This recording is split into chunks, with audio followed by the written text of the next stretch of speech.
नमस्कार, मैं विद्याशंकर तिवारी हूँ इंडिया न्यूज़ के डिजिटल चैनल इन खबर के लिए। बिहार की तस्वीर लगभग साफ हो गई है। बस महागठबंधन की तरफ से चेहरे भरे जाने हैं, सीटों का ऐलान हो चुका है और एनडीए की तरफ से सीटों का और प्लस उम्मीदवारों का ऐलान हो चुका है। इसमें जो सबसे चौंकाने वाली बात है वो ये कि आरजेडी ने कांग्रेस को 9 सीटें दी और एक राज्यसभा सीट देने की बात हो रही है। वो तो दी ही दी, लेकिन उसने सीपीआई के लिए कोई सीट नहीं छोड़ी, यानी कि सीपीआई जो है महागठबंधन में शामिल नहीं हो रही है। बेशक वो माले को जो है एक सीट देने को तैयार है, तो इसके पीछे उसकी अपनी रणनीति हो सकती है। लेकिन जो सरफेस पे, सतह पे जो बातें आ रही है कि आखिरकार क्यों ऐसा हुआ, क्योंकि सीपीआई ने पहले ही जेएनयू के जो छात्र संघ के नेता हैं, पदाधिकारी रहे हैं, वो कन्हैया कुमार के नाम का ऐलान कर दिया था बेगूसराय से चुनाव लड़ने का। लेकिन महागठबंधन ने सीपीआई को तरजीह नहीं दी, कन्हैया कुमार को तरजीह नहीं दी। इसके बाद ये सवाल उठ रहा है कि आखिर ऐसा क्यों, जबकि पूरा विपक्ष, पूरा महागठबंधन लेफ्ट चाह रहा था। सीपीआई के बड़े नेताओं ने इसको लेकर के तेजस्वी और लालू यादव से बात भी की थी।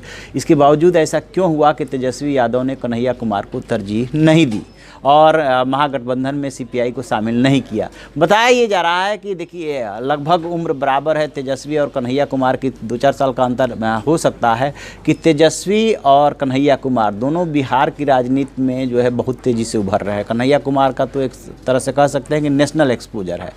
तो जब से लालू प्रसाद यादव जेल गए हैं और तेजस्वी यादव पहले जब विपक्ष के पहले मंत्री रहे थे, उसके बाद जब विपक्ष के नेता बने, उसके बाद जब वो नीतीश कुमार से अलग हुए, तो वही एक तरह से वो नया यूथ फेस बिहार के विपक्ष की तरह से उभर करके आए और बहुत जल्दी उन्होंने मैच्योरिटी भी दिखाई।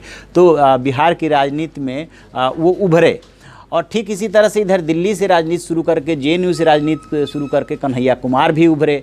अब कन्हैया कुमार को अति उत्साह में कहें या सोची समझी रणनीति के तहत कहें, जो सीपीआई के केंद्रीय नेतृत्व है उसने जो है ऐलान कर दिया बिना स्टेट की इकाई और ज़िले की इकाई से सलाह मशविरा किए कि कन्हैया कुमार उनकी तरफ से बेगूसराय से उम्मीदवार होंगे।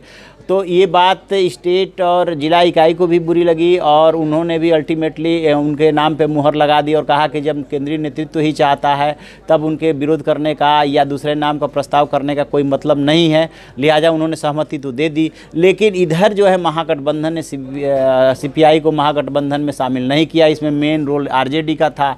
आरजेडी ने सीपीआई को लेने में इंटरेस्ट नहीं दिखाई। तो यही बताया जा रहा है कि तेजस्वी यादव कहीं ना कहीं कन्हैया कुमार से दूरी बना करके चल रहे हैं और वो नहीं चाहते हैं कि एक साथ दो जो यंग लीडरशिप है वो उभरे और उनमें आपस में कंपटीशन हो।